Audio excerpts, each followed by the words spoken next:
Good morning friends, তোমরা সবাই কেমন আছো? আশা করছি সবাই খুব ভালো আছো আর আমিও অনেকটা ভালো আছি। তো চলো তোমাদের সকলকে আমার চ্যানেলে স্বাগত জানিয়ে একটা নতুন ভিডিও স্টার্ট করা যাক। আজকে হচ্ছে 12ই আগস্ট সোমবার, আর এটা হচ্ছে শ্রাবণ মাসের লাস্ট সোমবার। আর এখন বেজে গেছে সকাল 8:30, আর আমি হাতে টাকা আর একটা মগ নিয়ে বেরিয়ে পড়েছি রাস্তায়। যাচ্ছি দুধ আনতে, কারণ রিমা আজকে যাবে পিসির বাড়িতে পুজো করতে। তো ভোলে বাবার পুজো করতে যাবে, ওই জন্যই ঠাকুরের মাথায় ঢালবে বলে তাই আমি দুধ আনতে যাচ্ছি। ও বাড়িতে একটু কাজ করছিল, তাই আমি ফ্রি বসেছিলাম, ওই জন্য আমিই চলে এলাম দুধ নিতে। এসে এখানে খানিকক্ষণ এই দোকানের সামনে বসলাম, আর তার মধ্যেই দুধওয়ালাও চলে এসেছে। টাইম হয়ে গেছে, বেজে গেছে 8:45। অন্যদিন 9টার সময় আসে, তবে আজকে একটু তাড়াতাড়ি এসেছে। ভালোই হয়েছে যে আমিও একটু তাড়াতাড়ি এসেছিলাম, না হলে আজকে আর দুধটা পেতাম না। তো এই যে দুধওয়ালা এসে গেছে, আর আমিও এখান থেকে দুধটা নিয়ে নেব এখন।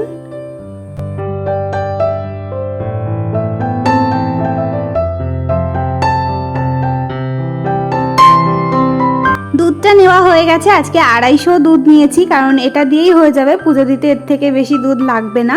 আর এখন বাড়িতে এসে পাখাটা চালিয়ে পাখার সামনে বসে পড়েছি। বলেইছি যে একটুখানি দূরে হেঁটে গেলে বড্ড গরম লাগে আমার। তো বাড়িতে এসে গরমে পুরো পাগল লাগছিল, পাখার সামনে একটু বসলাম।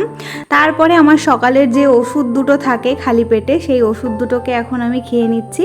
আর ওষুধ খাওয়ার পর বেশ খানিকটা জল খেয়ে নেবো, যতটা খেতে পারি আর কি সকালবেলায় ততটাই খাই।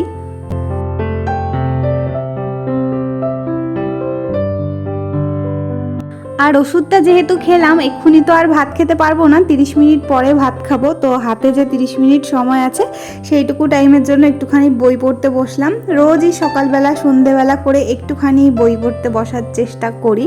তো এখানে আমি একটুখানি পড়ে নিচ্ছিলাম, আর তারপরে 30 মিনিট হয়ে গেলে তখন যাব খাওয়া দাওয়া করতে।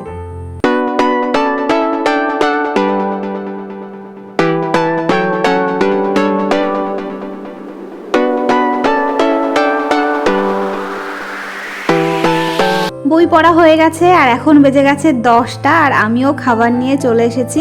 এখানে রিমা রান্না করেছে ভেন্ডি ভাজা, তার সঙ্গে ছিল মাছের ঝোল আর ছিল টক শাক। তো এটা দিয়েই আজকে সকালের খাওয়া দাওয়াটা সেরেছি। আর রিমা ততক্ষণে স্নান দান সেরে ঘরের পুজোটা করে নিচ্ছে, কারণ এর পরে যাবে পিসির বাড়িতে। তবে আগে ঘরের পুজোটা সেরে নিল, তারপরেই যাবে পিসির বাড়িতে।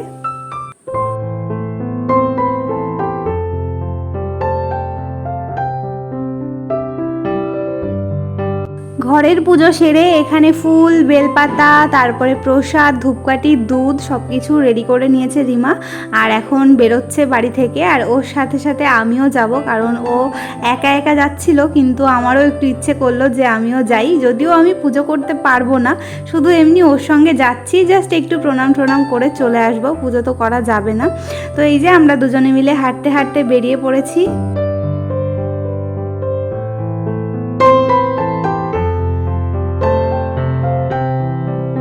আর এখন এই যে প্রায় চলেও এসেছি পিসির বাড়িতে। পিসির ঘরের পেছনেই আছি আমরা, আমাদের বাড়ি থেকে কয়েকটা বাড়ির পরেই পিসির বাড়ি।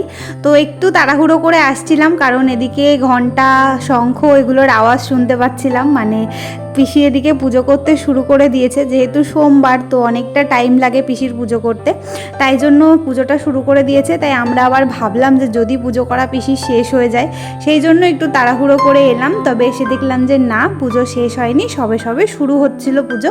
আরও অনেক কেউ এসেছিল পুজো করার জন্য। তো ঘরে তো মন্দিরের ভেতরে আর কি পুজো করা হচ্ছেই, সেই সাথে এই যে বাইরে একটা নিম গাছ, বেল গাছ লাগানো আছে, এখানেও পুজো করা হয়।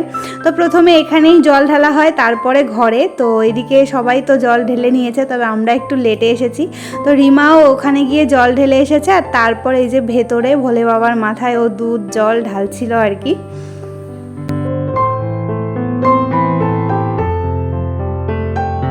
পুজো দেওয়া শেষ করে প্রসাদ নিয়ে আমরা বাড়িতে চলে এসেছি। সবাইকে প্রসাদ দিয়েও দিয়েছি। এখন একটুখানি প্রসাদ আমিও নিয়ে নিলাম, কারণ আমি এখনও প্রসাদ খাইনি।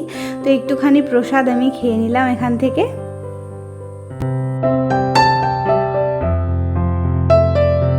আর তারপর চলে এসেছি দুপুরের খাওয়া দাওয়া করতে। আজকে দুপুরে মা আমার খুবই পছন্দের একটা জিনিস রান্না করেছে, সেটা হচ্ছে খুদের ভাত। আমি খুদের ভাত খেতে ভীষণই পছন্দ করি, অনেকে খায় না, অনেকে কি আমাদের বাড়িতেই রিমা ইপসিতা একদম পছন্দ করে না।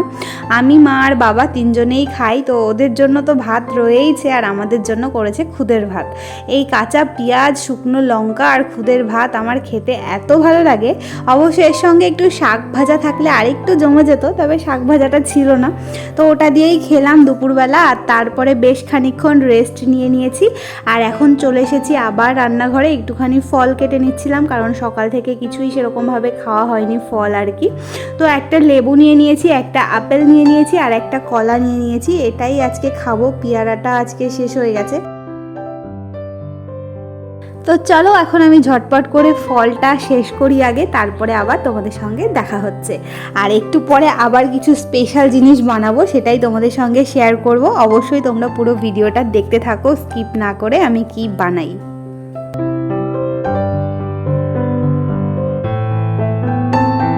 চলে এসেছি রান্নাঘরে, বললাম যে একটা জিনিস বানাবো, তো আজকে বানাবো আমি দুধ পুলি। তার জন্য এখানে ভেতরের যে পুলির পুরটা দিতে হবে, সেই জন্য নারকেল দিয়ে আমি পুরটা বানাচ্ছিলাম, সেই সাথে দুধটাকেও ফ্রিজ থেকে বের করে রেখেছি। আর এইদিকে দেখো কতগুলো পুলি আমার বানানো হয়েও গেছে। চালের গুঁড়োটা সেদ্ধ করে নিয়েছি, আর তারপরে যেহেতু একা একা পিঠেগুলো বানাচ্ছিলাম তাই জন্য আর সেরকমভাবে ভিডিও করতে পারিনি। আর চালের গুঁড়োটা নিয়ে যেহেতু আমি ফ্যানের নিচে বসে বসে বানাচ্ছিলাম, তাই এটা না শক্ত হয়ে যাচ্ছিল, বড্ড অসুবিধা হচ্ছিল পিঠেগুলো বানাতে। প্রথমে ভেবেছিলাম একটু ডিজাইন করে বানাবো পুলিগুলো, তবে যেহেতু শক্ত হয়ে যাচ্ছিল একটু কষ্ট হচ্ছিল, প্লাস ফেটেও যাচ্ছিল, তাই জন্য এরকমভাবেই সব পুলিগুলো বানিয়ে নিয়েছি। তাই দেখো কিছু কিছু ফেটে গেছে, কিন্তু কিছু করার নেই, এটা দিয়েই করতে হবে। একা করছিলাম ওই জন্য অনেকটা টাইম লেগে গেছে আর কি। লাস্টের দিকে এসে মাকেও বলেছিলাম একটু হেল্প করতে, না হলে আরোই ফেটে যেত পুলিগুলো। আর এদিকে এই যে আমি দুধটাকেও অনেকক্ষণ থেকে গরম করতে বসিয়ে দিয়েছি। 1 লিটার দুধ নিয়েছি আমি, তো এই দুধটাকে বেশ খানিকটা ঘন করে নেব আগে, তারপরে এর ভেতরে চিনি মেশাবো।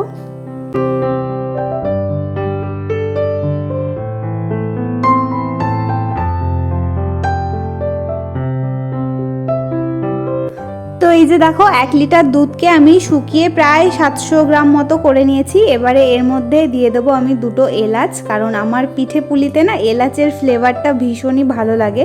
যদি গুড় দিয়ে করা হয়, নলেন গুড়, তাহলে অনেক সময় এলাচটা দিই না, কিন্তু আজকে যেহেতু আমি চিনি দিয়ে করব, তাই জন্য ফ্লেভারের জন্য একটুখানি এলাচ দিলাম। তেজপাতা হাতের কাছে ছিল না, না হলে 2টো তেজপাতাও দিয়ে দিতাম এর ভেতরে। আর এখন দিয়ে দিচ্ছি একটুখানি চিনি। আমি না চিনি খুব একটা পছন্দ করি না, মানে এইসব পিঠে পায়েস মানে বেশি মিষ্টি হয়ে গেলে খেতে পারি না, মোটামুটি মিষ্টি হলে ঠিক আছে, তো ওই জন্য আমি অল্প করে চিনি দিয়েছি। তোমরা যদি কেউ করো তোমাদের টেস্ট অনুযায়ী চিনিটা দেবে। আর এইটুকু চিনিটা আমার হয়নি, পরে অবশ্য আরেকটু দিয়েছিলাম। তো তার মধ্যেই দেখো এখানে একটুখানি লবণ দিয়ে দিলাম, আর এরপরে এই দুধটাকে আরও ভালো করে ফুটিয়ে নিতে হবে।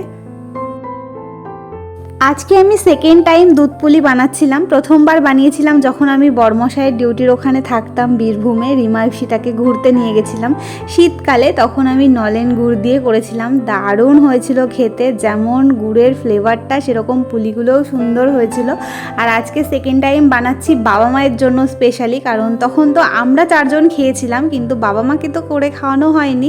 তাই আজকে ভাবলাম যে বাবা মায়ের জন্য পিঠেটা বানাই, বাবা মাকে করে খাওয়াই, ওদের কেমন লাগে। তো এদিকে দুধটা আমার ঘন করে শুকিয়ে নেওয়া হয়ে গেছে, চিনি লবণ সব কিছু তো দিয়েও দিয়েছি। আর এবারে এর ভেতরে পুলিগুলোকে ছেড়ে দিলাম। এখন আর খুব বেশি নাড়াচাড়া করানো যাবে না, তাহলে পুলিগুলো ভেঙে যাবে। তো এবারে জাস্ট একটুখানি ভালো করে গ্যাসের ফ্লেমটা বাড়িয়ে একসঙ্গে পুরো জিনিসটাকে ফুটিয়ে নিলেই ব্যাস, পুলি আমার রেডি হয়ে যাবে। আর তোমাদের কার কার দুধ পুলি খেতে ভালো লাগে অবশ্যই কিন্তু আমাকে কমেন্ট করে জানাবে, একদম ভুলবে না কমেন্ট করতে। আমার তো দারুণ লাগে দুধ পুলি খেতে। তো এই যে দেখো হতে থাকুক দুধ পুলি। আমার তো পিঠে পুলি বানানো হয়ে গেছে। আর তোমাদের আজকের ভিডিওটা কেমন লেগেছে অবশ্যই কিন্তু কমেন্ট করে জানাবে। আর কার কার দুধ পুলি খেতে ইচ্ছে করছে সে এসে চলে এসো আমাদের বাড়িতে। তো চলো আজকের ভিডিওটা এখানেই শেষ করছি। তোমাদের সঙ্গে দেখা হবে পরের দিন একটা নতুন ব্লগ নিয়ে। ততক্ষণ সবাই খুব ভালো থেকো। চলো বাই বাই।